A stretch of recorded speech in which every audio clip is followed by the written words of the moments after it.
فبما رحمت من اللہ لنت لهم ولو كنت فظا غلیظ القلب لانفضوا من حولك۔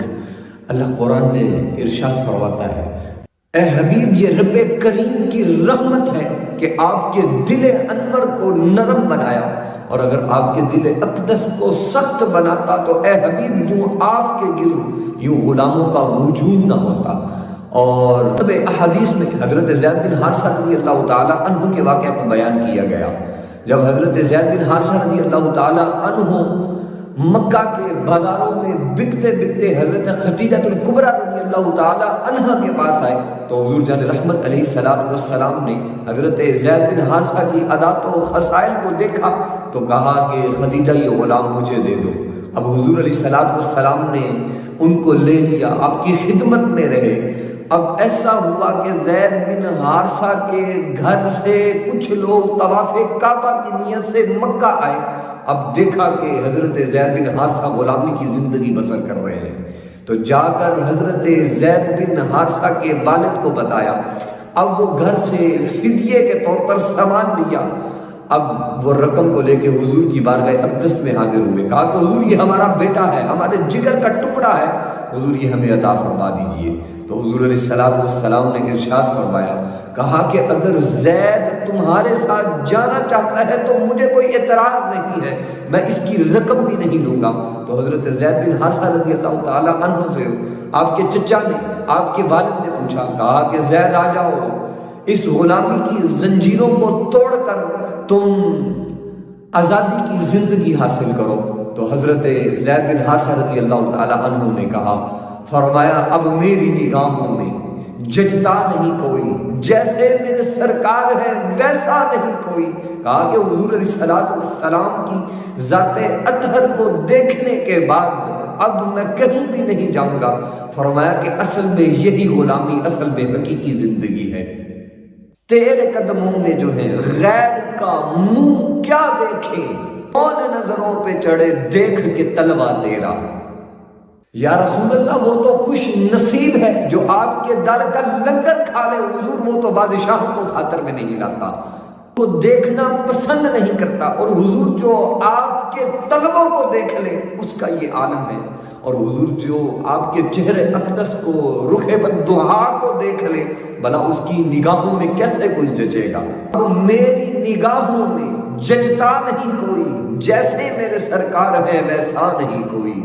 نظام کہن کو کیا پارا پارا، نظام کہن کو کیا پارا پارا، یہ لڑتے قبائل کو کس نے بتایا، تیری ذات والا نمو آفری ہے، محبت نہیں ہے تو کچھ بھی نہیں ہے۔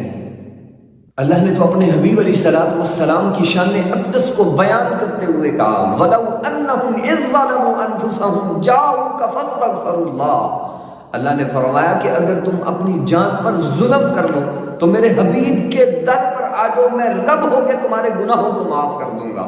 گویا کہ اگر مجرموں کو پناہ ملتی ہے تو وہ در حضور پر ملتی ہے، تو دامن رحمت للعالمین میں ملتی ہے، نہ کہیں جہاں میں اما ملی، جو ملی تو کہاں ملی۔ میرے جرم خانہ خراب کو تیرے عضو بندہ نواز میں، جرم خانہ خراب کو تیرے عضو بندہ نواز میں۔ تفسیر قرطبی میں اور تفسیر مدارک میں ہے کہ حضور جان رحمت علیہ السلام کی وصال باکمال کے بعد اب ایک عراقی دیہاتی حضور علیہ السلام سے ملنے کے لیے مسجد نبوی میں آیا۔ اب دیکھا کہ حضور علیہ السلام اس دنیا فانی میں نہیں ہے۔ اب حضور علیہ السلام کی قبر اطہر پر حاضری دی۔ قبر اطہر پر حاضری دینے کے بعد حضور کی قبر اطہر سے لپٹ گیا، تو لپٹ کر حضور علیہ السلام کی قبر اطہر کی خاک کو اپنے سر میں ڈالنا شروع کر دیا، اور یوں عرض کی، کہا کہ حضور میں نے اپنی جان پر ظلم کیا ہے، یا رسول اللہ میں اپنے رب کا فرمان پڑھ کے آپ کے در اقدس پر حاضر ہوا ہوں، یا رسول اللہ کہ اللہ کی ذات میری بخشش فرمائے گی۔ اس روایت کے راوی حضرت علی المرتضیٰ شیر خدا رضی اللہ تعالی عنہ ہیں۔ آپ فرماتے ہیں قبر اطہر سے آواز آئی، کہا کہ اے بندے جا تیری اللہ نے بخشش فرما دی۔ اللہ نے فرمایا وَلَوْ أَنَّهُمْ إِذْ ظَلَمُوا أَنفُسَهُمْ جَاءُوكَ فَاسْتَغْفَرُوا اللَّهَ۔ تو سیدی اعلیٰ حضرت فاضل بریلوی رحمت اللہ علیہ نے کیا خوب قلم اٹھایا. آپ فرماتے ہیں اور حاکم سے چھپا کرتے ہیں یا اس کے خلاف.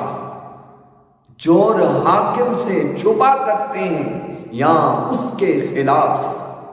تیرے دامن میں چھپے چور انوکھا تیرا. حضور علیہ السلام نے ارشاد فرمایا شفاعتی لأہل الکبائر من امتی. فرمایا کہ میں اپنے ان گناہگار امتیوں کی بخشش کروں گا جنہوں نے بڑے بڑے گناہ کیے ہوں گے. اللہ کی ذات حضور کی شفاعت سے ان تمام گناہگاروں کی مغفرت فرما دے گا. زلفاں تیریاں روز قیامت ایسی عظمت پامن. زلفاں تیریاں روز قیامت ایسی عظمت پامن. ایک ایک والوں لکھ لکھ آسی جنت اندر جامن.